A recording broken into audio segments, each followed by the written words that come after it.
और अभी आपको बताएं कि वजीर-आज़म इमरान खान का दौरा डिस्ट्रिक्ट टीचिंग हॉस्पिटल सरगोदा भी अहले इलाका के दुखों का मदावा नहीं कर सका।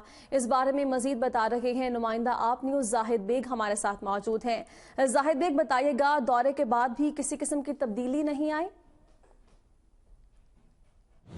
जी, इस वक्त हम मौजूद हैं डिस्ट्रिक्ट टीचिंग हेडक्वार्टर हॉस्पिटल में। गुज़श्ता माह वज़ीर आज़म पाकिस्तान इमरान खान के दौरा के बाद अवाम को तब्दीली की तवक्को थी कि अब हालात बेहतर होंगे, मरीज़ जो हैं उनकी बुनियादी जो मसाइल हैं उनको हल किया जाएगा। यहाँ पर वज़ीर आज़म ने खुद देखा कि एक एक बेड पर चार बच्चे जो हैं वो ज़ेरे इलाज थे। इसके अलावा अवामी शिकायत ये थी कि यूरोलॉजी और बर्न के यूनिट यहाँ मौजूद नहीं थे। एमरजेंसी के आलम में मरीज़ों को फैसलाबाद और लाहौर हॉस्पिटल शिफ्ट किया जाता था।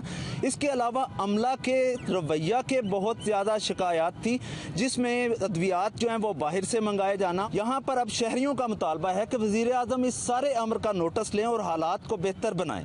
जी, बहुत शुक्रिया, तफसीलन आप हमें आगाह कर रहे थे। और दूसरी जान